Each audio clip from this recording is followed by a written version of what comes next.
Hello dear students, welcome to the gateway classes. My name is Gulshan Kumar और मैं आपको पढ़ा रहा हूं इंजीनियरिंग मैथमेटिक्स 2। इंजीनियरिंग मैथमेटिक्स 2 में हमारी यूनिट चल रही है सीक्वेंस एंड सीरीज और आज हमारा सीक्वेंस एंड सीरीज का लेक्चर नंबर 2 है और आज का जो हमारा टॉपिक है वो है इंट्रोडक्शन टू सीरीज। तो चलिए स्टार्ट करते हैं आज के लेक्चर को। सबसे पहले बात करते हैं, जैसा कि मैंने आपको लास्ट लेक्चर में ही बताया था कि सीक्वेंस एंड सीरीज के अंदर 3 टॉपिक हमें पढ़ने हैं। पहला टॉपिक हमारा सीक्वेंस, जो कि लास्ट लेक्चर में कंप्लीट हो चुका है। और सीक्वेंस इंपॉर्टेंट है। क्यों इंपॉर्टेंट है? क्योंकि देखिए सीरीज को समझने के लिए भी हमें सीक्वेंस की जरूरत पड़ेगी। मतलब मैं आज बहुत सारी चीजें आपको वही पढ़ाऊंगा जो मैंने आपको लास्ट लेक्चर में पढ़ाई थी सीक्वेंस के अंदर। तो इसलिए सीक्वेंस इंपॉर्टेंट है और सीक्वेंस से कभी कभी 2 मार्क्स का क्वेश्चन यूनिवर्सिटी एग्जामिनेशन में भी आता है।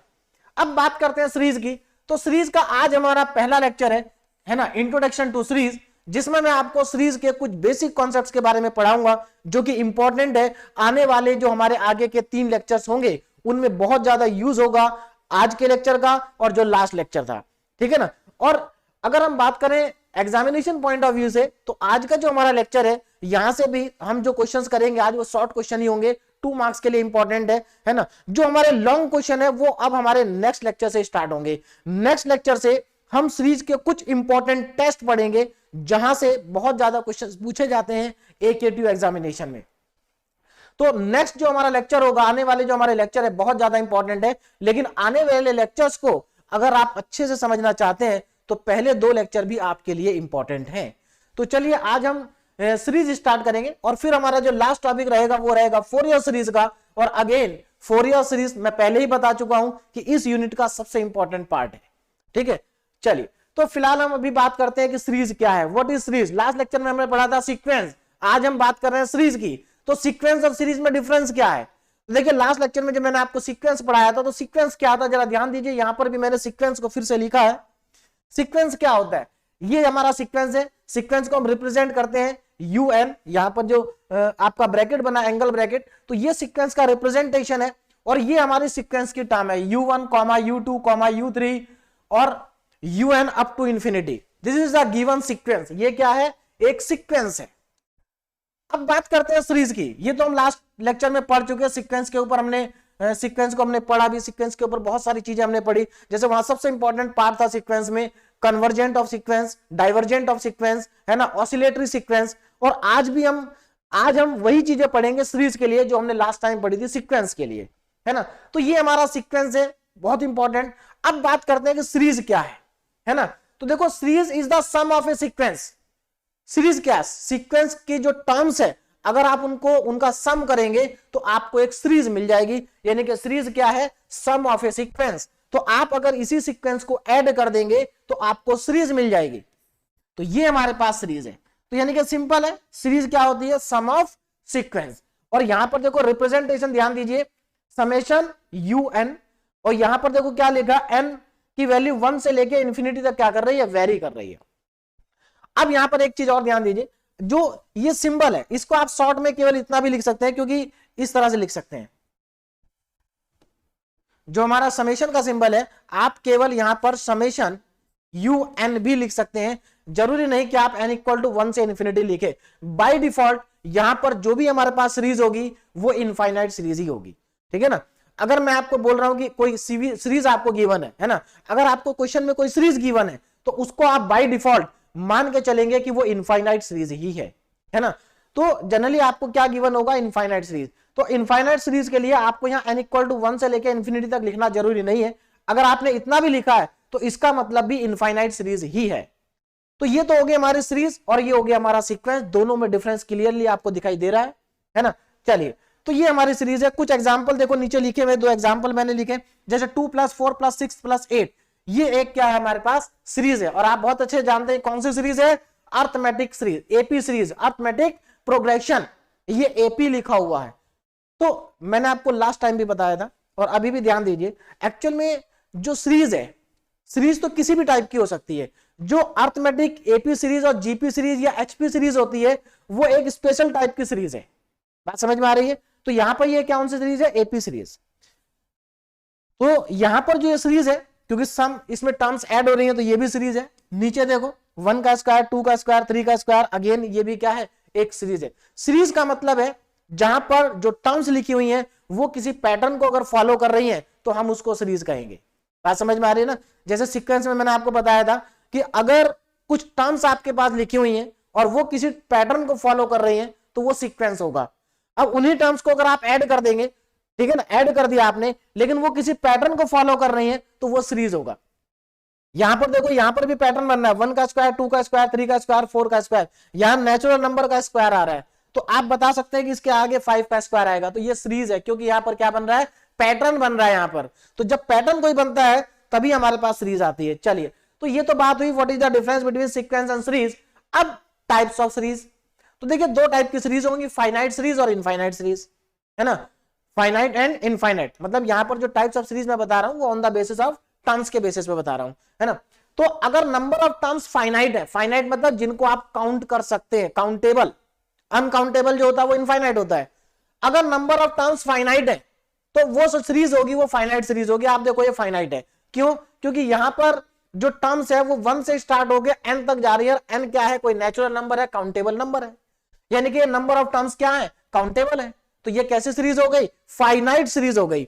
अब इसके आगे आ जाओ, इनफाइनाइट कब होगा, इनफाइनाइट तब होगा जब ये सीरीज क्या होगी, नंबर ऑफ टर्म्स क्या होंगी, अनकाउंटेबल होगी, हम इनको काउंट नहीं कर सकते। देखो यहां पर देखिए, यहां पर क्या होता है, n 1 से लेके n तक जा रहा है केवल, यहां पर n की वैल्यू 1 से लेके इनफाइनाइट तक जा रही है, तो ये कैसे सीरीज हो गई, इनफाइनाइट, और ये कैसी हो गई, फाइनाइट। तो नंबर ऑफ टर्म्स अगर फाइनाइट है तो सीरीज भी फाइनाइट होगी, और नंबर ऑफ टर्म्स अगर इनफाइनाइट है तो सीरीज भी इनफाइनाइट होगी। तो मेरे ख्याल से इसमें तो कोई किसी को प्रॉब्लम नहीं है, सबको समझ में आ गया होगा। इंपॉर्टेंट पॉइंट यहां पर यह है कि अगर कहीं पर मैं बोल रहा हूं आपसे सीरीज, तो मैं कौन सी सीरीज की बात कर रहा हूं, इनफाइनाइट सीरीज। तो अगर सीरीज बोला जाएगा तो वो बाय डिफॉल्ट इनफाइनाइट होगी, अगर फाइनाइट है तो फाइनाइट वर्ड वहां पर यूज करना पड़ेगा। चलिए अब हम चलते हैं आगे। नाउ nth पार्शियल सम, अब ये क्या चीज है, nth पार्शियल सम, जरा ध्यान दीजिए। जैसा मैंने अभी अभी आपको बोला कि आपके पास जो गिवन सीरीज होगी वो इनफाइनाइट होगी, कैसी होगी, इनफाइनाइट सीरीज होगी। अब हमें उस सीरीज का बिहेवियर चेक करना है। बिहेवियर क्या, बिहेवियर से क्या मतलब है मेरा, देखिए जैसे हमने लास्ट टाइम पढ़ा था सीक्वेंस का बिहेवियर, क्या पढ़ा था कि सीक्वेंस कन्वर्जेंट कब होगा, डाइवर्जेंट कब होगा और ऑसिलेटरी कब होगा। यही हम आज भी पढ़ेंगे, बस हम आज पढ़ेंगे सीरीज के बारे में कि सीरीज कन्वर्जेंट कब होगी, डाइवर्जेंट कब होगी और ऑसिलेटरी कब होगी। बात समझ में आ गई? तो जब आप बिहेवियर को चेक करेंगे, यानी कि कन्वर्जेंट और डाइवर्जेंट को चेक करेंगे, है ना, तो आपको क्या करना होगा, उस सीरीज का सम लेना होगा। क्या करेंगे आप, सीरीज का सम लेंगे। और अगर आप सीरीज का सम लेंगे तो देखिए सीरीज तो आपके पास इनफाइनाइट है, अब इनफाइनाइट सीरीज का सम कैसे ले, प्रॉब्लम क्रिएट होगी।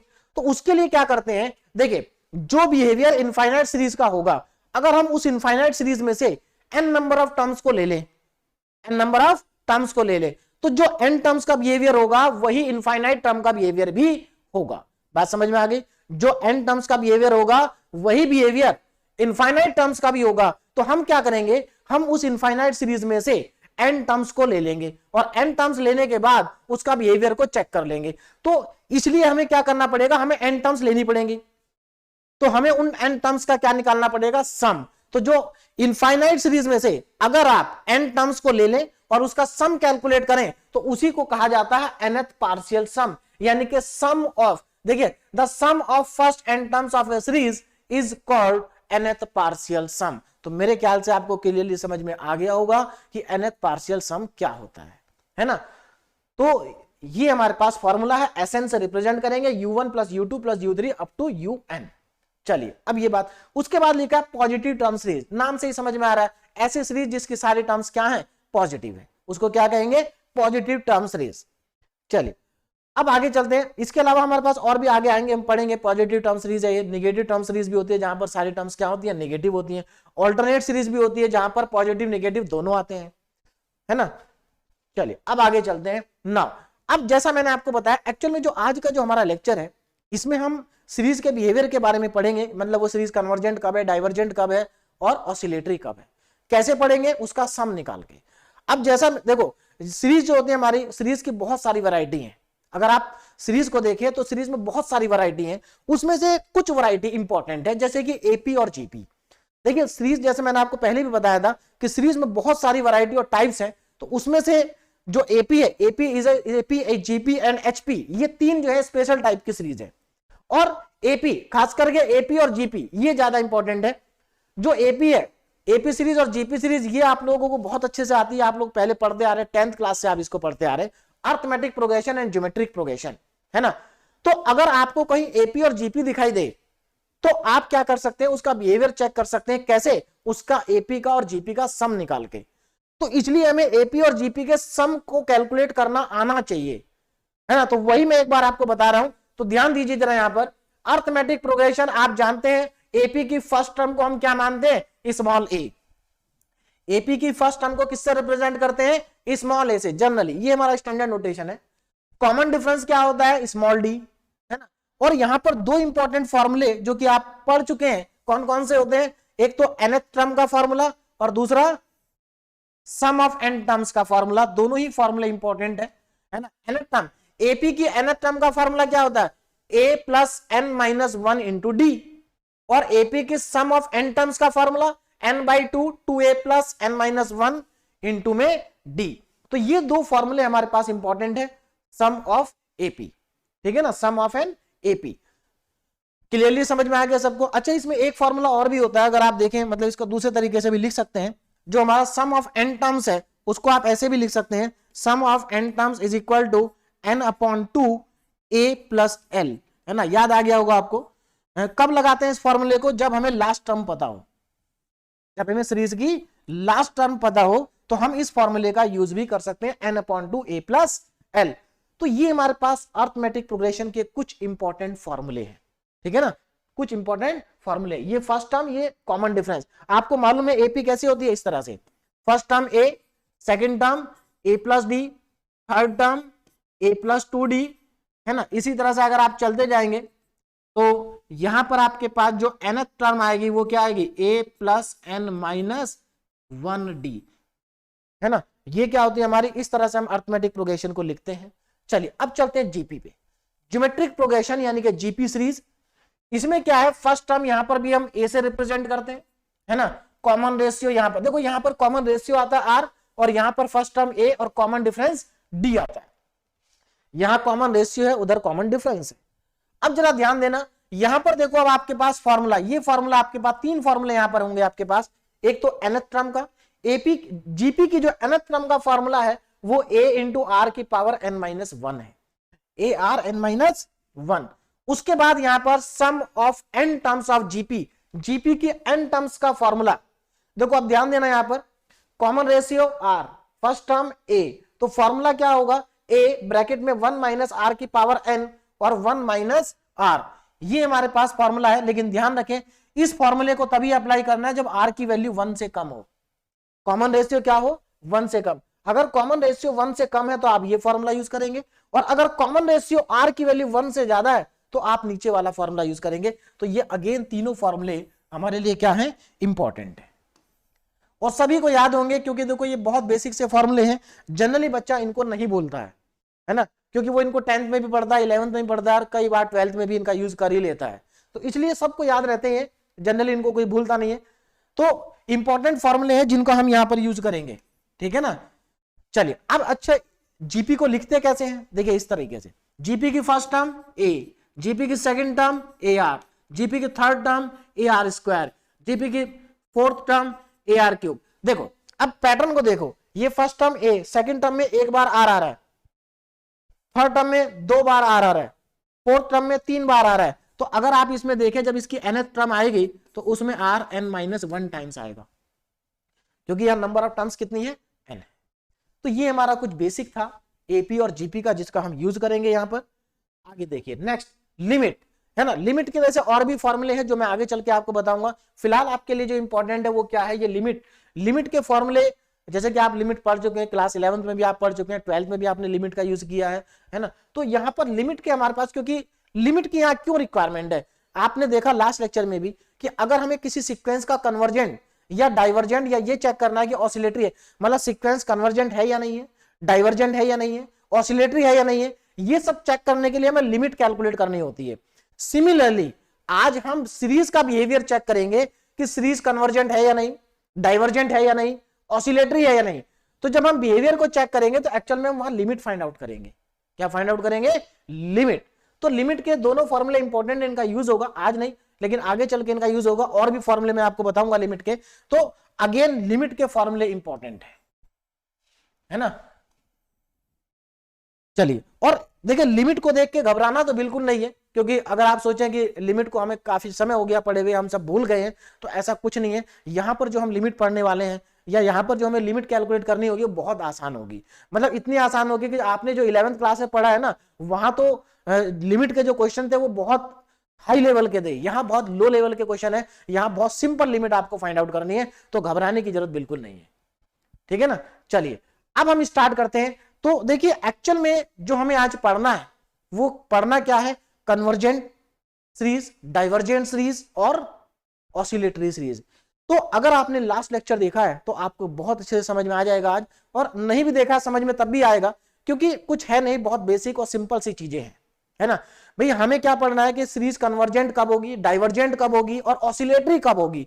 तो चलिए बात करते हैं, स्टार्ट करते हैं सबसे पहले कन्वर्जेंट सीरीज। तो सबसे पहले हमारे पास क्या आ गया, कन्वर्जेंट सीरीज। अब जरा ध्यान देना, a series is said to be convergent. एक सीरीज को कन्वर्जेंट कब कहेंगे, किसी भी सीरीज को कन्वर्जेंट कब कहेंगे, तो जरा ध्यान देना। आपको क्या करना है, जिस सीरीज का कन्वर्जेंट आपको फाइंड करना है, आप उस सीरीज का सम निकाल लीजिए, उस सीरीज की एन टर्म्स का सम। सीरीज तो इनफाइनाइट होगी, अब ये भी मैंने आपको बताया कि अगर आपको इनफाइनाइट सीरीज दी है तो आप उसमें से पहली एन टर्म्स के सम को कैलकुलेट कर लीजिए। और एन सम को कैलकुलेट कैसे करेंगे, अगर वो एपी है तो अर्थमेटिक प्रोग्रेशन वाला, अब ये भी मैंने सम का फॉर्मूला बताया है ना भाई। अगर एपी है तो सम का इन दोनों में से कोई फॉर्मूला लगा दीजिए, एसएन आ जाएगा आपके पास, है ना। और अगर जीपी है तो ये दोनों में से कोई फॉर्मूला लगा दीजिए, एसएन आपके पास आ जाएगा। और जैसे ही आपके पास एसएन आएगा, आप उस एसएन की लिमिट निकालेंगे, कहां, जब एन टेंड्स टू इनफाइनाइट, यानी कि जब एन इनफाइनाइट को अप्रोच करेगा, तब आप उस एसएन की लिमिट निकालेंगे। और ये जो लिमिट है, अगर ये लिमिट फाइनाइट और यूनिक आ गई, अगर ये लिमिट फाइनाइट और यूनिक आ गई, तो इसका मतलब सीरीज कन्वर्जेंट है। सीरीज क्या है, कन्वर्जेंट है। अब यहां पर बहुत सारे स्टूडेंट्स के दिमाग में एक चीज आ गई होगी कि सर अगर एपी है तो हम सम निकाल लेंगे, जीपी है तो हम सम निकाल लेंगे, लेकिन सारी सीरीज एपी और जीपी तो नहीं होती। बात समझ में आ रही है ना। अगर आप देखेंगे यहां पर आपको एपी और जीपी सीरीज नहीं मिलेंगी सारी की सारी, आपको एपी और जीपी से अलग बहुत सारी सीरीज होंगी, यानी कि ऐसी सीरीज आपके पास आएंगी जिनका सम आप कैलकुलेट नहीं कर सकते। भाई आप तो केवल एपी होगी आप सम कैलकुलेट कर लेंगे, जीपी होगी आप सम कैलकुलेट कर लेंगे, लेकिन अगर कोई और सीरीज आ गई जो एपी और जीपी नहीं है, तो सम कैसे कैलकुलेट करेंगे। तो देखिए उसके लिए हम क्या करेंगे, अब आज का जो हमारा लेक्चर है, आज के लेक्चर में जो हमारे क्वेश्चंस आएंगे वो सारे क्वेश्चंस एपी और जीपी के ऊपर बेस्ड होंगे। बात समझ में आ गई। फिर हम उसके बाद जो नेक्स्ट लेक्चर स्टार्ट करेंगे, वहां पर क्या होगा, हम इस सीरीज में कुछ इंपॉर्टेंट टेस्ट पढ़ेंगे। वो टेस्ट हमें कहां अप्लाई करने हैं, जहां पर हमें जो गिवन सीरीज है वो एपी भी नहीं है, जीपी भी नहीं है। तो अगर सीरीज एपी भी नहीं है, जीपी भी नहीं है, तो उसको चेक करने के लिए, उसकी कन्वर्जेंसी और उसकी डाइवर्जेंसी को चेक करने के लिए हमारे पास टेस्ट होते हैं कुछ, जिन टेस्ट को हम नेक्स्ट लेक्चर से स्टार्ट करेंगे। बात समझ में आ रही है ना। जैसे हमारे पास पी सीरीज टेस्ट होगा, कंपैरिजन टेस्ट होगा, डी लंबर्स टेस्ट होगा, रबीज टेस्ट होगा। इन टेस्ट से हम क्या करेंगे, सीरीज के बिहेवियर को पता करेंगे जब सीरीज हमारी एपी और जीपी नहीं है। तो मेरे ख्याल से अब आपको क्लियर हो गया होगा कि अगर आपको कन्वर्जेंसी चेक करनी है, अगर आपको चेक करना है कि आपकी सीरीज कन्वर्जेंट है या नहीं है, तो आपको लिमिट कैलकुलेट करनी होगी, और अगर लिमिट फाइनाइट और यूनिक आ गई तो आपकी सीरीज कन्वर्जेंट है। ठीक है, चलिए अब आगे चलते हैं। इसके ऊपर बेस्ड एक क्वेश्चन देखो लिखा है, पहले इस क्वेश्चन को ही सॉल्व कर लेते हैं। देखिए यहां पर हमें एक सीरीज दी है, और ये सीरीज कैसी है देख के आपको समझ में आ गया होगा कि it is N GP series, geometric progression है। कौन सी है, ज्योमेट्रिक प्रोग्रेशन। देखिए आप यहां पर फर्स्ट टर्म क्या है, अगर आप इस सीरीज को देखें तो यहां पर आपके पास फर्स्ट टर्म है 1। चलिए पहले मैं इसको सही से लिख लेता हूं, 1 प्लस 1/2 प्लस, देखिए अगर आप यहां पर देखें तो ये 1/2, 1/4 है ना, इसको मैं 1/2 का स्क्वायर लिख सकता हूं, 1/8 को मैं 1/2 की पावर 3 लिख सकता हूं, प्लस ये इस तरह से चलते जाएगा। और हमें शुरू स्टार्टिंग के एन टर्म्स लेनी है, तो अगर मैं स्टार्टिंग के एन टर्म्स लूंगा तो मेरे पास इस सीक्वेंस की लास्ट टर्म क्या आएगी, 1/2 की पावर n-1। देखिए यहां पर मैंने n-1 क्यों लिखा, जबकि मुझे फर्स्ट n टर्म्स लेनी है। तो एक्चुअल में हो क्या रहा है, देखो इस वाले फैक्टर की पावर कितनी है, 1/2 की पावर यहां पर 1 है, यहां पर पावर 1, यहां पर पावर 2, यहां पर पावर 3। तो अगर मैंने यहां पर n लिख दिया तो इसका मतलब यहां से लेकर के यहां तक n नंबर ऑफ टर्म्स हो जाएंगी, और जबकि एक 1 पहले से लिखा हुआ है। बात समझ में आ रही? तो अगर आप पहली n टर्म्स कंसीडर कर रहे हैं तो लास्ट वाली टर्म जो होगी वो n-1 उसके ऊपर पावर आएगी, क्योंकि यहां से यहां तक n-1 टर्म्स है, फिर इसमें एक टर्म्स और ऐड कर दो तो n हो गई। तो मेरे ख्याल से आपको ये बात क्लियरली समझ में आ गई होगी कि हमने वहां n-1 क्यों लिखा है। चलिए, तो देखो ये इनफाइनाइट सीरीज है। हमने क्या किया, इस इनफाइनाइट सीरीज में से पहली n टर्म्स ले ली, और अब हम उन n टर्म्स का क्या निकालेंगे, सम निकालेंगे, जिसको हम बोलते हैं nth पार्शियल सम, है ना। तो चलिए यहां पर देखिए, अब जरा आपको यहां पर क्या क्या गिवन है। यहां पर आपको इस जीपी की फर्स्ट टर्म गिवन है जो कि 1 है। कॉमन रेशियो, कॉमन रेशियो कैसे कैलकुलेट करते हैं, आप नेक्स्ट देखिए सेकंड टर्म को फर्स्ट से डिवाइड करिए, 1/2 आएगा। इसको अगर आप इससे डिवाइड करेंगे तब भी 1/2 आएगा, इससे इसको डिवाइड करेंगे 1/2 आएगा, यानी कि कॉमन रेशियो आपके पास आ गया 1/2। अब यहां पर जरा ध्यान दीजिए, मैंने आपको जीपी के 2 फॉर्मूले बताए, ये दोनों, है ना। इसको कब लगाना है, जब आर की वैल्यू 1 से कम है, इसको लगाना जब आर की वैल्यू 1 से ज्यादा है। तो हमारी तो अभी आर की वैल्यू 1/2 है, 1/2 1 से कम होता है, यानी कि हम ये वाला फॉर्मूला यूज करेंगे। तो Sn इक्वल टू, अब यहां पर ध्यान दीजिए Sn, तो अब हम यहां पर क्या कैलकुलेट करेंगे, सीरीज का sum of n terms. Sn equal to a 1 minus r की power n upon 1 minus r। तो ये हमारा फॉर्मूला हो गया। अब यहां पर वैल्यू को सब्स्टिट्यूट करते हैं, देखिए कितना आ जाएगा। तो Sn is equal to a कितना है 1, a हमारे पास कितना है 1 है ना। चलिए, तो Sn is equal to a की वैल्यू 1, ब्रैकेट में 1 माइनस r कितना है 1/2, तो 1/2 की होल पावर n हो जाएगी, यानी कि 1/2 की होल पावर n का मतलब है कि मैं यहां पर डायरेक्ट 2 की पावर n लिख दूं, और अपॉन में 1 माइनस 1/2, है ना। तो अगर किसी को ऊपर वाला नहीं समझ में आया कैसे लिखा तो देख लीजिए, देखो r की पावर 1 है, r कितना है 1/2, यानी कि 1/2 की पावर n, और यहां पर इसको कैसे लिख सकता हूं मैं, 1 की पावर n ऊपर और 2 की पावर n नीचे। आप जानते हैं 1 की पावर कुछ भी करो 1 ही रहता है, इसका मतलब ये 1/2 की पावर n है, जो कि मैंने डायरेक्ट लिख दिया है। चलिए, अब यहां पर ध्यान दें कितना आएगा, इसको सिंप्लीफाई करके देखो, इसको 1 में से 1/2 को माइनस करोगे 1/2 आएगा, और 2 चला जाएगा सबसे ऊपर, यानी कि ये मेरे पास आ जाएगा 2 1 माइनस 1/2 की पावर n।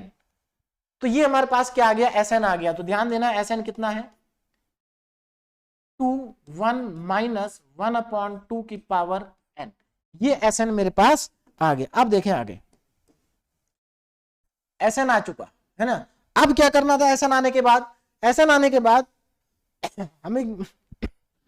हमें इस Sn की लिमिट निकाल लिया n टेंड्स टू इनफाइनाइट पर। तो चलिए यहां पर लिमिट अप्लाई करते हैं, देखिए limit n tends to infinite, limit n tends to infinite Sn, देखिए बिल्कुल एज इट इज मैंने वही किया जो मैंने आपको बताया, Sn पे मैंने लिमिट लगा दी n टेंड्स टू इनफाइनाइट। अब यहां पर वैल्यू पुट कर देंगे, तो लिमिट Sn कितना है 2 1 माइनस 1/2 की power n, n tends to infinite, n tends to infinite, यही हमारे पास बचा है। अब जरा ध्यान देना, यहां पर अब लिमिट, देखिए कुछ नहीं करना यार, लिमिट अप्लाई कर दीजिए सीधे सीधे। आप जानते हैं लिमिट कब अप्लाई करते हैं, देखिए आपको लिमिट अप्लाई करते समय सिर्फ ये ध्यान देना है कि जब आप लिमिट लगा रहे हैं तो कभी भी एक तो डिनोमिनेटर कभी जीरो नहीं बनना चाहिए। अगर डिनोमिनेटर जीरो बन रहा है तो पहले आप उसको सिंप्लीफाई करो और उसके बाद लिमिट लगाओ, है ना। और क्या नहीं बनना चाहिए, नीचे जीरो, और आपके पास इनफाइनाइट अपॉन इनफाइनाइट वाली फॉर्म नहीं बननी चाहिए, ये इनडिटरमिनेट फॉर्म होती है ना। तो अगर इस तरह की फॉर्म बन रही है तो पहले सिंप्लीफाई करो, मतलब आपको जब तक सिंप्लीफाई करना है जब तक आपके पास एक डेफिनेट वैल्यू नहीं आ जाती है ना, इनफाइनाइट आ जाए या तो, या माइनस इनफाइनाइट आ जाए, या कोई फाइनाइट वैल्यू आ जाए, है ना, तब तक आप उसको सिंप्लीफाई करेंगे। चलिए, तो यहां पर तो कुछ नहीं करना, आपको सीधे लिमिट अप्लाई करनी है। तो क्या करेंगे, लिमिट को अप्लाई कर दीजिए। देखिए जब लिमिट अप्लाई कर देते हैं तो फिर ये लिमिट का सिंबल नहीं आता है, तो यहां पर क्या आ जाएगा 2 1 माइनस 1/2 की पावर n, n मतलब 2 की पावर इनफाइनाइट, और 2 की पावर इनफाइनाइट इनफाइनाइट होगा, 2 की पावर इनफाइनाइट क्या होगा, इनफाइनाइट। तो ये कितना आ जाएगा 1 माइनस 1/इनफाइनाइट, और 1 अपॉन इनफाइनाइट होता है 0। कितना होता है? 0। तो इसका मतलब अगर 1 अपॉन इनफाइनाइट 0 है तो देखो ये 1 माइनस 0 हो जाएगा, और 1 माइनस 0 मतलब 1 माइनस 0 मतलब आंसर आ गया 2। कितना आ गया? 2। तो हमारी लिमिट कितनी आ रही है? ध्यान दीजिए, लिमिट कितनी आ गई हमारे? Limit n tends to infinite Sn is equal to 2। अब आप मुझे बताइए कि ये लिमिट फाइनाइट है, फाइनाइट एंड यूनिक है कि नहीं है? डेफिनेटली ये फाइनाइट और यूनिक लिमिट है। क्या है? मैंने पहले भी आपको बताया था, आप यूनिक, अगर आपको यूनिकनेस चेक करनी है तो आप वैसे भी चेक कर सकते हैं कि n, देखो n यहां पर क्या है? ऑड है, तो चाहे n ऑड हो या इवन हो, लिमिट की वैल्यू 2 ही आने वाली है। बात समझ में आ रही? लेकिन उसको चेक करने की आपको जरूरत नहीं है। आपको इवन और ऑड कहां पर चेक करना? जब ऑसिलेटरी वाला क्वेश्चन आएगा। ऑसिलेटरी वाले क्वेश्चन में आप इवन और ऑड देख सकते हैं। बाकी अगर आपके पास कन्वर्जेंस और डाइवर्जेंस का क्वेश्चन है तो वहां पर चाहे एन ऑड हो या इवन हो, रिजल्ट हमेशा सेम रहता है। तो यहां पर रिजल्ट हमेशा 2 रहेगा, यानी कि हमारी जो लिमिट है वो फाइनाइट भी है और यूनिक भी है। और अगर लिमिट फाइनाइट और यूनिक है तो सीरीज कैसी है? सीरीज होगी कन्वर्जेंट। क्या होगी? कन्वर्जेंट। तो यहां पर आप क्या लिखेंगे? Finite and unique. तो मैं यहां पर लिख देता हूं फाइनाइट एंड यूनिक। जो हमारी लिमिट आई है वो कैसी आई है? Finite and unique. लिमिट हमारे पास फाइनाइट एंड यूनिक है, तो सीरीज कैसी हो गई? तो it is a convergent, it is a convergent series. तो ये एक कन्वर्जेंट सीरीज आ गई हमारे पास। कैसे सीरीज आ गई? It is a convergent series. तो मेरे ख्याल से सबको समझ में आ गया होगा कि ये सीरीज कन्वर्जेंट क्यों है। बहुत ही आसान है कन्वर्जेंसी को चेक करना, है ना। अब चलते हैं हम अपने नेक्स्ट क्वेश्चन पे, सॉरी नेक्स्ट टॉपिक पे, दैट इज डाइवर्जेंट सीरीज। क्या है? Divergent series. देखो अगर आप ध्यान दें, लास्ट लेक्चर में मैंने सीक्वेंस पढ़ाया था, वहां पर कन्वर्जेंट ऑफ सीक्वेंस किया, तो सेम ही तो है, कुछ भी नहीं बदला, बस बीच में साइन ही तो प्लस आ गया, कुछ भी नहीं चेंज हो रहा है, सब कुछ वही है।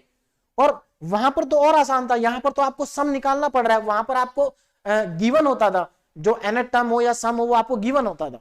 यहां पर तो आपको कैलकुलेट भी करना पड़ रहा है। तो बहुत ही सिंपल है। A series is said to be divergent. देखो कितना आसान है।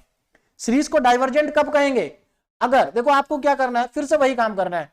आप सीरीज जो आपको गिवन है उस सीरीज का आपको सम निकालना है ना। तो सिंपल सी बात है, अगर आपके पास या तो एपी गिवन होगी या जीपी गिवन होगी, आप उसका सम निकाल सकते हैं। जब आप सम निकाल लेंगे तो फिर से उसमें लिमिट लगा दीजिए इनफाइनाइट तक।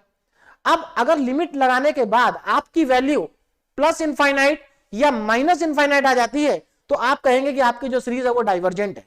क्या है? डाइवर्जेंट सीरीज है। देखिए कन्वर्जेंट का मतलब होता है कि सीरीज किसी वैल्यू पर जाकर रुक जाएगी, कन्वर्ज हो जाएगी वो, है ना।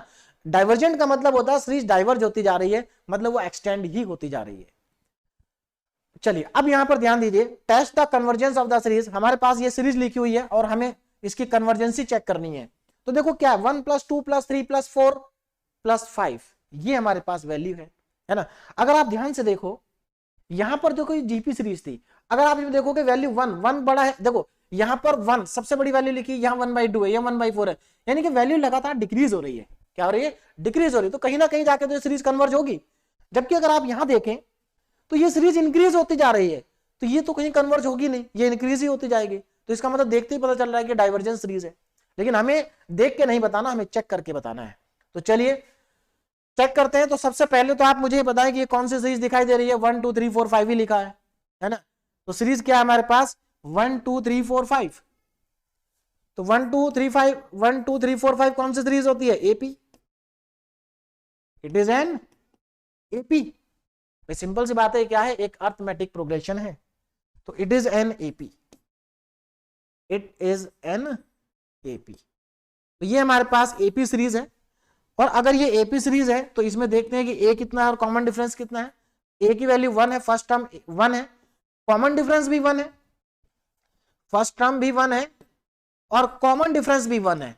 चलिए फर्स्ट टर्म पता चल गया, कॉमन डिफरेंस पता चल गया। अब क्या करते हैं? सीरीज का सम निकाल लेते हैं।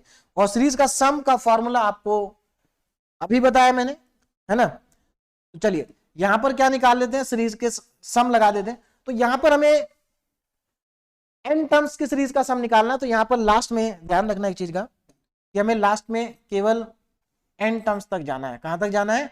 n टर्म्स तक जाना है। तो कहां तक की टर्म्स लेनी है, प्लस, यानी कि लास्ट टर्म हमारी क्या होनी चाहिए, n टर्म्स हमें लेनी है। ये तो इनफाइनाइट सीरीज थी ना, इनफाइनाइट में से हमें कितनी टर्म्स लेनी है, n, जैसे हमने यहां पर n ली थी। चलिए,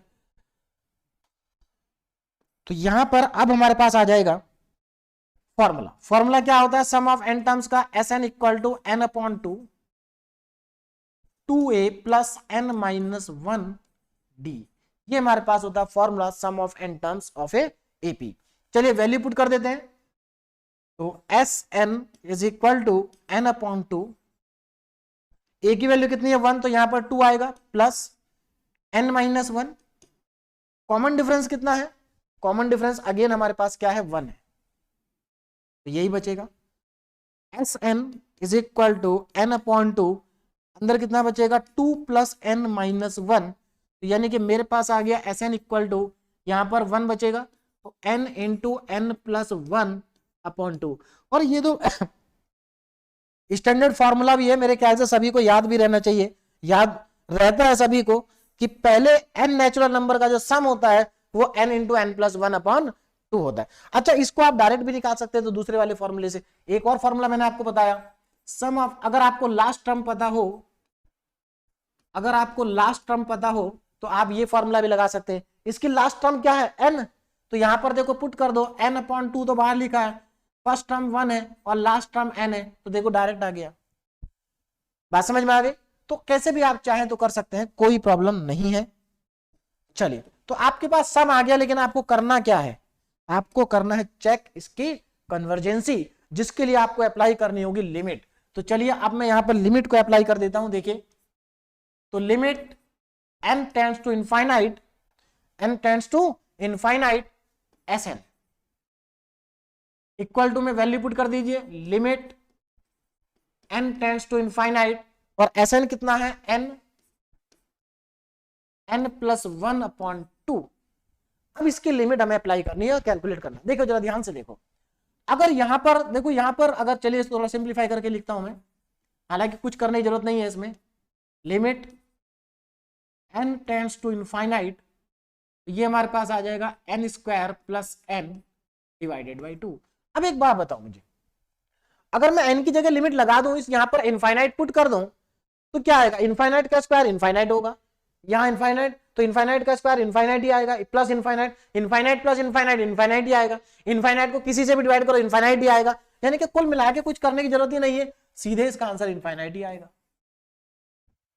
तो लिमिट कितनी आ गई, इनफाइनाइट आ गई। तो यहां पर देखो क्या लिखा था, अगर आपके पास या तो लिमिट इनफाइनाइट आ जाए या लिमिट माइनस इनफाइनाइट आ जाए, दोनों में से कोई, दोनों नहीं आनी चाहिए। ऐसा नहीं कि एक ही प्रॉब्लम में इनफाइनाइट भी आ रही है और माइनस इनफाइनाइट भी आ रही है और प्लस इनफाइनाइट भी आ रही है, फिर तो वो ऑसिलेटरी सीरीज हो जाएगी, या तो प्लस इनफाइनाइट या माइनस इनफाइनाइट। अगर दोनों में से कुछ भी आता है तो हमारी जो सीरीज है वो कैसी होगी, डाइवर्जेंट होगी। ठीक है ना, सीरीज क्या होगी, डाइवर्जेंट। तो यहां पर हम क्या लिखेंगे, therefore the hence given series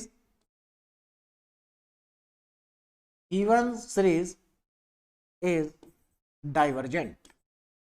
series कैसी हो गई, डाइवर्जेंट होगी। तो कितना आसान है चेक करना कन्वर्जेंसी को और डाइवर्जेंसी को। अब चलते हैं आगे। Now oscillatory series, oscillatory series हालांकि ये बहुत ज्यादा इंपॉर्टेंट नहीं है, लेकिन फिर भी एक बार समझ लेते हैं कि क्या होती है ऑसिलेटरी सीरीज, क्योंकि हमें सब मालूम होना चाहिए। क्योंकि हमारे ज्यादातर जो अब हम आगे पढ़ेंगे वो हम कन्वर्जेंस और डाइवर्जेंस, देखिए अगले 2-3 लेक्चर में हमें कन्वर्जेंस ऑफ सीरीज और डाइवर्जेंस ऑफ सीरीज इसी पर फोकस करना है। ठीक है ना, चलिए तो इसको एक बार समझ लेते हैं। कभी कभी 2 नंबर में पूछा जा सकता है इसके ऊपर बेस्ड क्वेश्चन भी, है ना। तो देखिए ऑसिलेटरी सीरीज, ऑसिलेटरी सीरीज मतलब अगर आपने लिमिट कैलकुलेट की, आपने लिमिट कैलकुलेट की, अब वो लिमिट फाइनाइट और यूनिक भी नहीं है और प्लस इनफाइनाइट और माइनस इनफाइनाइट भी नहीं है, तो उस केस में वो ऑसिलेटरी होगी। मतलब ध्यान देना यहां पर, ऑसिलेटरी कब होगी, या तो वो लिमिट, देखिए लिमिट यहां पर फाइनाइट आएगी, लेकिन अगर लिमिट फाइनाइट है और वो यूनिक नहीं है, फाइनाइट है यूनिक नहीं है, तब भी ऑसिलेटरी होगी। आपने लिमिट कैलकुलेट की, वो इनफाइनाइट भी है, मतलब प्लस इनफाइनाइट भी है और माइनस इनफाइनाइट भी है, तब भी वो ऑसिलेटरी होगी। तो जरा इसको समझते हैं ध्यान से। देखो तो ऑसिलेटरी सीरीज 2 टाइप की होंगी, एक तो ऑसिलेट फाइनाइटली और ऑसिलेट इनफाइनाइटली। लास्ट लेक्चर में मैंने बताया था सीक्वेंस में कि ऑसिलेटरी सीक्वेंस का मतलब क्या था, oscillate finitely sequence, oscillate infinitely sequence. Same चीज है, अगर आप पिछले लेक्चर को देखेंगे तो सब कुछ वहीं से मैच कर रहा है, कुछ ज्यादा अंतर नहीं है पिछले लेक्चर में और इसमें। चलिए पहले हम बात करते हैं ऑसिलेट फाइनाइटली की, या एक चीज हम ये भी कह सकते हैं कि अगर आज का लेक्चर आप देख रहे हैं तो आपको लास्ट जो हमारा फर्स्ट लेक्चर था वो भी और ज्यादा अच्छे से समझ में आएगा, इसके बाद वो और अच्छे से समझ में आएगा। चलिए oscillate finitely, A series is oscillate finitely, एक सीरीज फाइनाइटली ऑसिलेट कब करेगी ये हम बता रहे हैं। देखो जरा ध्यान से, लिमिट Sn, फिर से आपको Sn निकालना है और उसकी लिमिट निकालनी है n टेंड्स टू इनफाइनाइट पर। तो अगर ये लिमिट फाइनाइट आती है लेकिन यूनिक नहीं आती है, ध्यान से समझना, अगर फाइनाइट आती है और यूनिक नहीं आती है इसका मतलब क्या है, जैसे आपके पास फाइनाइट लिमिट आई लेकिन वो दो आ गई, जैसे एक आ गई +1 एक आ गई -1, तो फाइनाइट तो है लेकिन यूनिक नहीं है। तो फाइनाइट है यूनिक नहीं है, इसका मतलब ऑसिलेट कर रही है फाइनाइटली, सीरीज क्या कर रही है, ऑसिलेट कर रही है फाइनाइटली। या इसी चीज को हम ऐसा भी कह सकते हैं, फ्लक्चुएट बिटवीन फाइनाइटली, लिमिट जो है फ्लक्चुएट कर रही है, फाइनाइट तो है लेकिन फ्लक्चुएट कर रही है, तब भी हम उसको क्या कहेंगे, ऑसिलेट फाइनाइटली। तो मेरे ख्याल से ये बहुत अच्छे से आपको समझ में आ गया होगा कि ऑसिलेट फाइनाइटली का मतलब क्या है। चलिए अब इसके ऊपर बेस्ड एक क्वेश्चन देख लेते हैं। देखो जरा, ये लिखा है examine the nature of series. अब ये एक सीरीज लिखी है, इसका नेचर को हमें पता करना है कि इसका नेचर क्या है। इनफाइनाइट सीरीज है, 1 -1 +1 -1 +1 -1, ये हमारे पास सीरीज है। देखिए मैं लिखता हूं 1 -1 +1 -1 +1 -1 +1 -1 और प्लस, ये ऐसे ही चलती जाएगी कहां तक, इन्फिनिटी तक, है ना। तो अब अगर आप इसको ध्यान से देखें, जरा यहां ध्यान से समझते हैं इसको, एक्चुअल में यहां हो क्या रहा है ना। देखो अगर आप यहां पर इस सीरीज को अगर आप ध्यान से देख रहे हैं तो देखो क्या हो रहा है, यहां पर 1 -1 +1 -1 +1 ऐसे कुछ चल रहा है। अगर मैं इस सीरीज का सम निकालूं, अगर मैं इस सीरीज का सम निकालूं तो क्या आएगा इसका सम, जरा इधर ध्यान से देखिए। इसको हमें फॉर्मूला लगाने की जरूरत नहीं है, इसमें कोई एपी जीपी का फॉर्मूला नहीं लग रहा है, डायरेक्ट पता चल जाएगा। देखो मैंने यहां पर लिखा Sn, देखो जो Sn होगा, जरा इसको ध्यान से समझिए, Sn जो हमारे पास Sn होगा भाई वो या तो 0 होगा या 1 होगा। देखो क्यों, पहली टर्म पॉजिटिव है, दूसरी टर्म निगेटिव है। अगर मैं पहली दो टर्म का सम लूं, अगर मैं फर्स्ट 2 टर्म का सम लूं तो 0 आ रहा है ना। अगर मैं पहली 3 टर्म का सम लूं, अगर मैं पहली 3 टर्म का सम लूं, यानी कि अगर चलिए पहले मैं फर्स्ट टर्म का सम कितना है, देखिए S1 का मतलब है एक टर्म का सम, तो पहली टर्म क्या है 1, एक टर्म का सम है 1, 2 टर्म का सम है 3 0। अगर मैं 3 टर्म का सम लूं, पहले 3 नंबर को ऐड करो, 1 -1 +1 यानी कि 1 आएगा। उसके बाद अगर मैं फर्स्ट 4 टर्म का सम लूं, अगेन 0 आ जाएगा। देखो आप पहले 4 टर्म का सम ले लो, 0 आएगा। अगर आप S5 लोगे तो फिर से 1 आ जाएगा, S6 लोगे तो 0 आ जाएगा। यहां से क्या पता चल रहा है, यहां से ये पता चल रहा है अगर हम नंबर ऑफ टर्म्स, हमें इसमें से n नंबर ऑफ टर्म्स को उठाना है, मैंने पहले बता चुका हूं हम इनफाइनाइट सीरीज का सम नहीं निकालते, हम n नंबर ऑफ टर्म्स का सम निकालते हैं। तो मुझे इसमें से n नंबर ऑफ टर्म्स को उठाना है। अब अगर ये n मेरे पास ऑड नंबर हुआ, क्या हुआ, ऑड, अगर n मेरे पास ऑड हुआ तो मुझे सम मिलेगा n। अगर मैं इसमें से 99 टर्म्स को उठा लूं तो मुझे सम कितना मिलेगा, 99 टर्म्स का 1 मिलेगा। और अगर मैं 100 टर्म्स को उठा लूं तो सम मिलेगा 0। क्यों, क्योंकि देखो पैटर्न पता चल गया कि अगर नंबर ऑफ टर्म्स इवन है तो 0 मिल रहा है, नंबर ऑफ टर्म्स ऑड है तो 1 मिल रहा है। इसका मतलब इस सीरीज का जो सम होगा या तो 0 होगा या 1 होगा। 0 कब होगा, इफ n इज इवन, अगर n इवन है तो सम 0 होगा। 1 कब होगा, इफ n इज ऑड, अगर ऑड है तो 1 होगा। तो मेरे ख्याल से ये आपको सबको समझ में आ गया होगा। अब मुझे क्या करना है, इसकी लिमिट निकालनी है। क्या निकालनी है, लिमिट। अब जरा ध्यान दीजिए, अगर मैं यहां पर लिमिट निकालता हूं, limit Sn n tends to infinite, Sn n tends to infinite, तो इसमें कैलकुलेट करने की जरूरत ही नहीं, 0 आएगा इस वाले पार्ट का। अगर n ऑड है, देखो 0 आएगा कब, इफ n इज इवन। भाई 0 की लिमिट तो 0 ही आएगी ना, और 1 की लिमिट 1 ही आएगी, कांस्टेंट है ना। तो limit n tends to infinite Sn Sn मतलब 1 की लिमिट, तो 1 की लिमिट 1 ही आ जाएगी। कब? इफ देखो यहां पर आप Sn की जगह 0 रखोगे तो 0 ही आएगा, और 1 रखोगे तो 1 ही आ जाएगा आपके पास। तो इफ n इज ऑड, अगर n ऑड है तो 1 आएगा आंसर, इवन है तो 0 आएगा। तो अब आप यहां पर सोच के बताइए, क्या यह लिमिट फाइनाइट और यूनिक है? नहीं है। फाइनाइट तो है क्योंकि 0 और 1 है, लेकिन यूनिक नहीं है। तो अगर लिमिट यूनिक नहीं है और फाइनाइट है ना, तो लिमिट हमारे पास क्या है? फाइनाइट है लेकिन यूनिक नहीं है। तो अगर फाइनाइट है और यूनिक नहीं है, फाइनाइट बट नॉट यूनिक, तो आंसर क्या होगा? Oscillate finitely. तो यहां पर क्या है? लिमिट क्या है? Finite but not unique. अगर लिमिट फाइनाइट है और यूनिक नहीं है, तो उस केस में हमारे पास क्या, कौन सी सीरीज कहलाएगी? Oscillate finitely series. तो ये क्या है? It is an oscillate finitely, है ना, ऑसिलेट फाइनाइटली। तो ये ऑसिलेट फाइनाइटली सीरीज है। तो मेरे ख्याल मतलब ऑसिलेटरी सीरीज है, ऑसिलेटरी सीरीज का एक टाइप है। तो मेरे ख्याल से बहुत आसान था, समझ में आ गया होगा सबको, है ना। अब हम चलते हैं आगे। Oscillate infinitely, a series is oscillate infinitely if, देखिए इनफाइनाइटली ऑसिलेट कब करेगी, जरा ध्यान देना। If Sn equal to fluctuates between minus infinity to plus infinity. मतलब अगर आपकी जो लिमिट है एक बार प्लस इनफाइनाइट आ जाए और एक बार माइनस इनफाइनाइट आ जाए, इसका मतलब आपकी जो सीरीज है वो फ्लक्चुएट कर रही है माइनस इंफिनिटी से लेके प्लस इंफिनिटी तक। इसलिए जो सीरीज, और उस सीरीज का जो नाम होगा वो ऑसिलेट फाइनाइटली इनफाइनाइटली होगा। जैसे यहां पर एग्जांपल देखो इसका, examine the nature of series. अब यहां पर ये सीरीज लिखी हुई है हमारे पास, देखिए क्या है, 1 1 -2 +3 -4 +5 -6 प्लस, ये इनफाइनाइट तक जा रही है। अब जरा ध्यान देना, अब इसमें भी हम वही कॉन्सेप्ट लगाते हैं जो अभी हम कर रहे थे। अगर मैं इसमें पहली टर्म का सम लूं, अगर आपसे पूछूं कि इस सीरीज की फर्स्ट टर्म का सम क्या है, तो 1 होगा, है ना। अच्छा इधर ऑड लिख लेता हूं, इधर इवन। और इसकी पहली दो टर्म का सम क्या है? देखो फर्स्ट 2 टर्म का सम है 1 और -2, तो -1 आएगा। अच्छा तो फर्स्ट टर्म का सम हो गया, पहली 2 टर्म का सम हो गया। अब पहली 3 टर्म का सम, फर्स्ट 3 टर्म का सम, देखो पहली 3 टर्म को कैलकुलेट करो, 1 + 3 4 हो गया, 4 - 2 2, तो पहली 3 टर्म का सम +2। अच्छा पहली 4 टर्म का सम, फर्स्ट 4 टर्म यहां तक है, देखो माइनस का 6 और प्लस का 4 यानी कि -2 आ रहा है। उसके बाद पहली 5 टर्म का सम, पहली 5 टर्म को काउंट करना है। तो देखो पहली 5 टर्म्स को अगर मैं काउंट करूं तो 1 और 3 4 और +5 9 तो हो गया पॉजिटिव, और माइनस का 6 यानी कि 3 आएगा।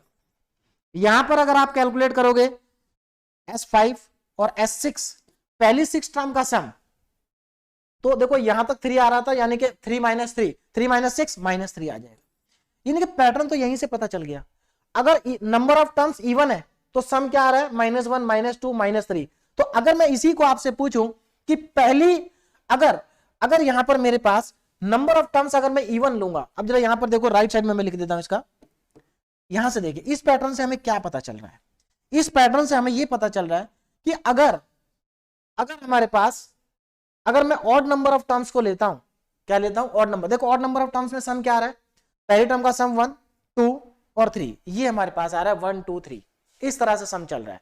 इधर क्या चल रहा है, -1 -2 और -3, इस तरीके से हमारा सम चल रहा है। अब हमें क्या करना है, अगर यहां पर नंबर ऑफ टर्म्स अगर n इवन है तो सम अलग आएगा, इवन टर्म्स का सम अलग आएगा, ऑड टर्म का सम अलग आएगा, है ना। तो इवन और ऑड टर्म्स का जो सम है वो हमारा क्या आ रहा है, थोड़ा सा अलग आ रहा है।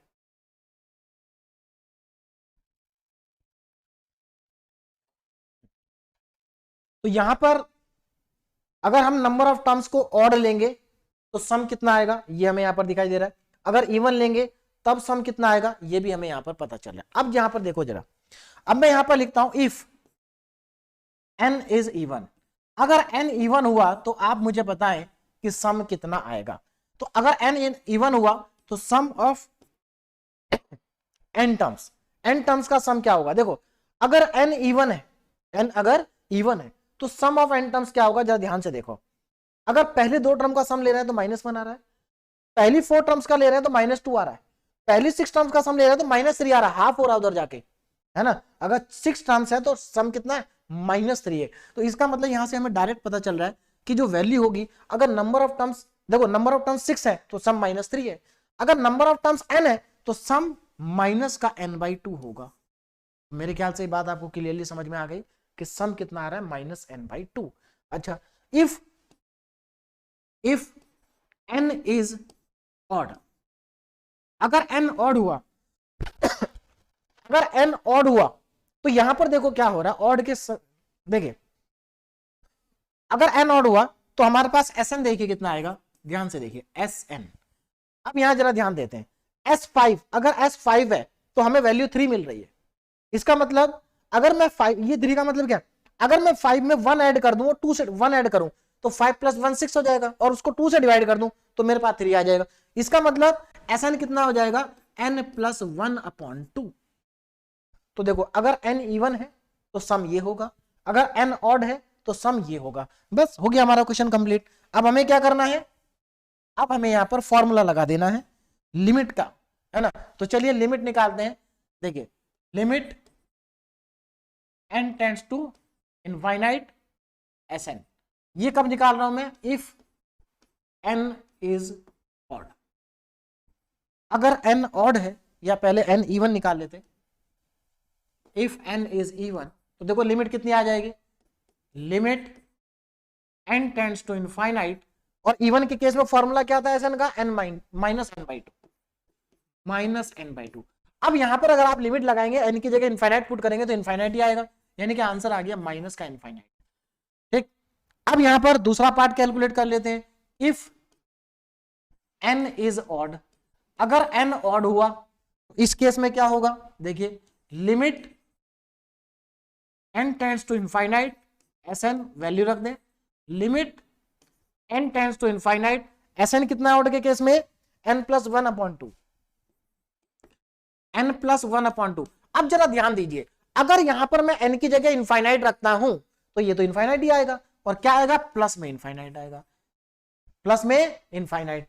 तो इसका मतलब क्या हुआ कि हमारे पास जो Sn है वो प्लस इनफाइनाइट भी आ रहा है और माइनस इनफाइनाइट भी आ रहा है। इसका मतलब क्या है कि ये फ्लक्चुएट कर रहा है minus infinite and plus infinite के बीच में, है ना।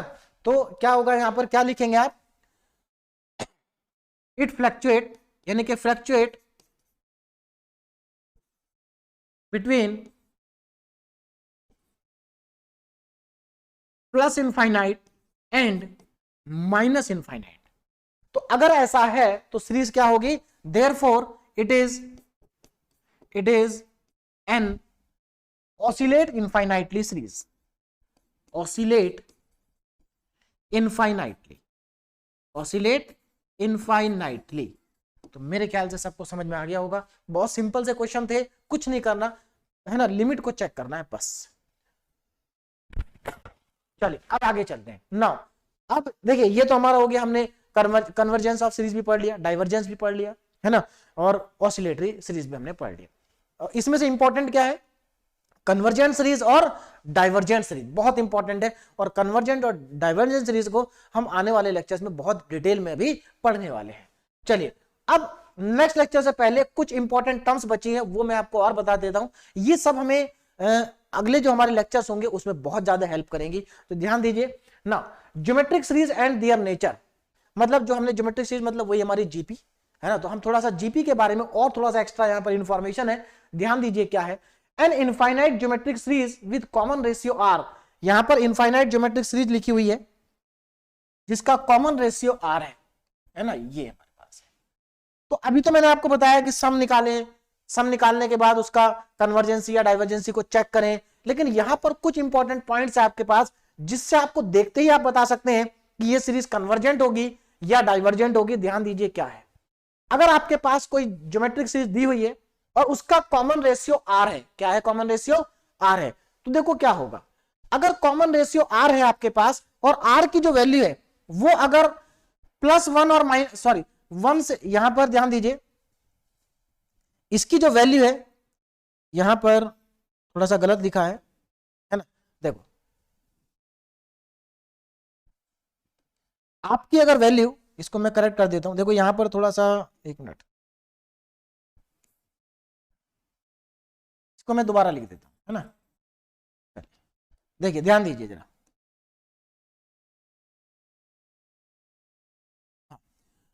अब यहां पर देखो ये जो ज्योमेट्रिक सीरीज है ये कन्वर्जेंट कब होगी, कन्वर्जेंट कब होगी, इफ अगर आपकी जो आर है, अगर आर की वैल्यू +1 और -1 के बीच में है, +1 और -1 के बीच में अगर कॉमन रेशियो है तो आपकी जो सीरीज होगी वो कन्वर्जेंट होगी।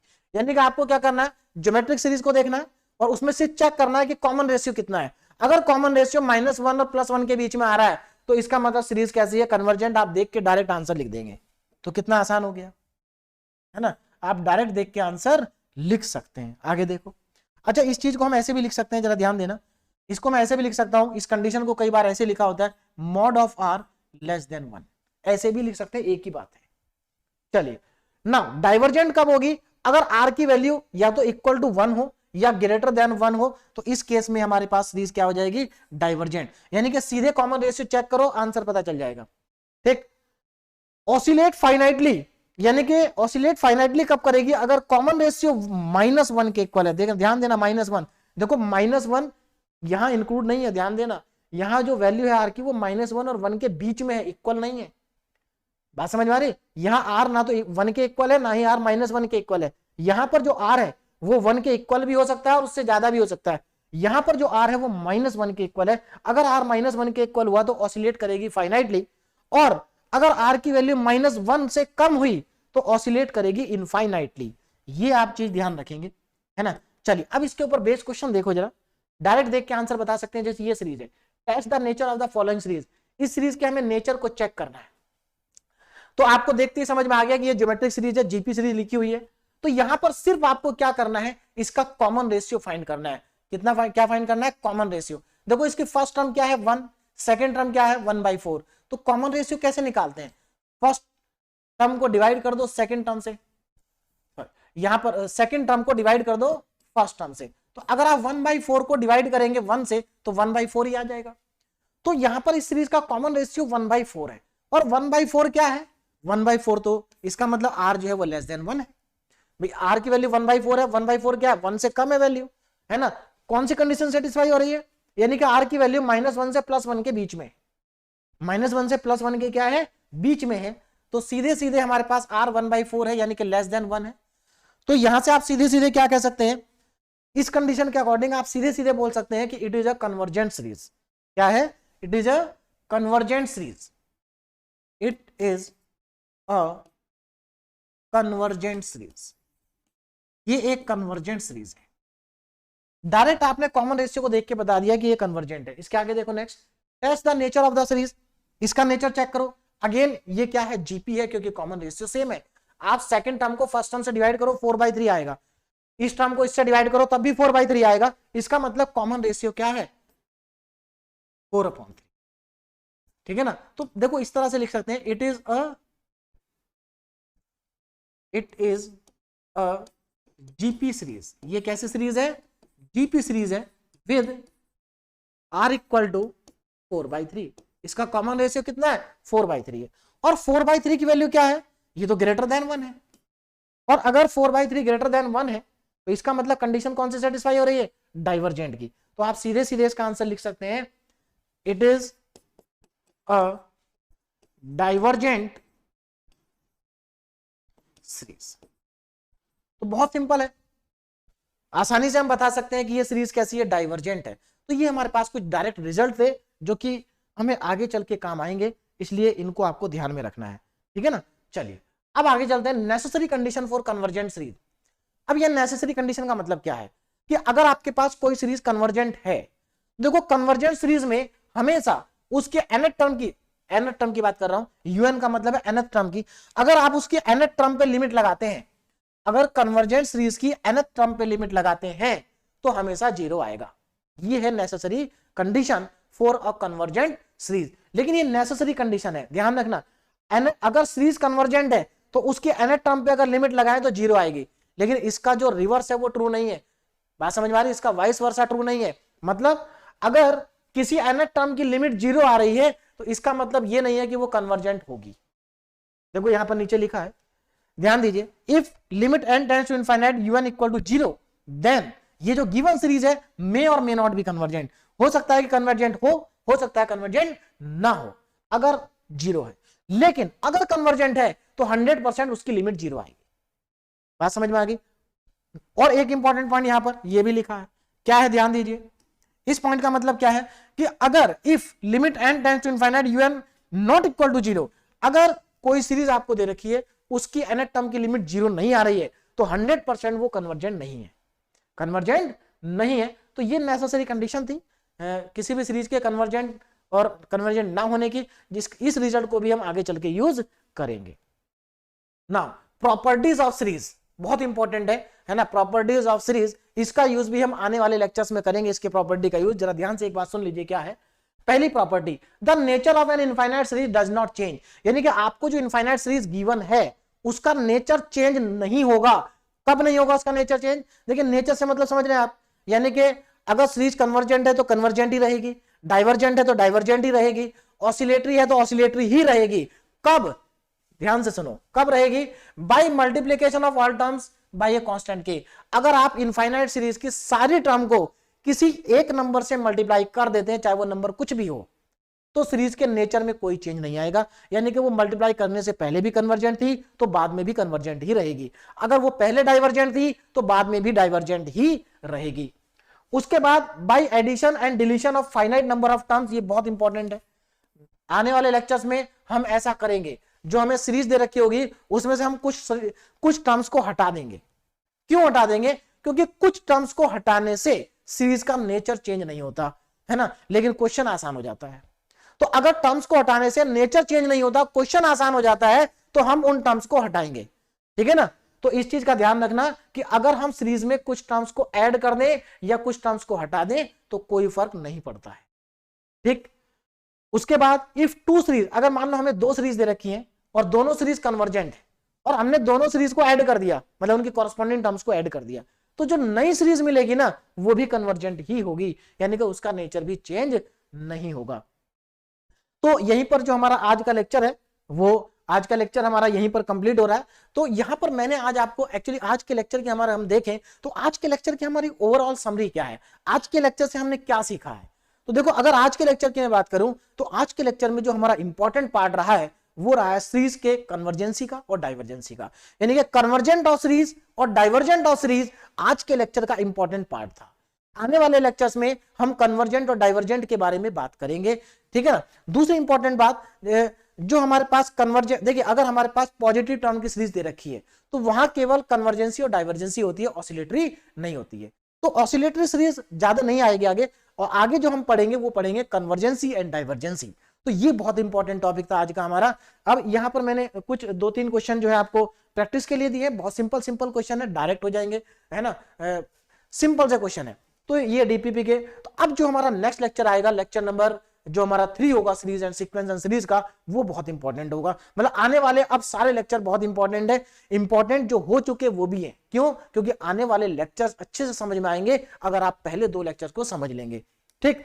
तो यहीं पर आज का लेक्चर हमारा कंप्लीट हो गया है। अभी आप इन क्वेश्चंस को, जितने भी क्वेश्चन मैंने आपको कराए हैं, जो भी मैंने आपको पढ़ाया है, उसको एक बार अपने आप पढ़िए, कॉपी में क्वेश्चंस को सॉल्व करिए, क्योंकि जब तक आप मैथ में क्वेश्चन सॉल्व नहीं करेंगे, प्रैक्टिस नहीं करेंगे, किसी के भी पढ़ाने का आपको कोई फायदा नहीं होगा। फायदा तभी है जब आप पढ़ें और उसके बाद क्वेश्चंस को प्रैक्टिस करें, ठीक है ना। तो इन क्वेश्चंस को आप प्रैक्टिस करिए। Okay, thank you so much.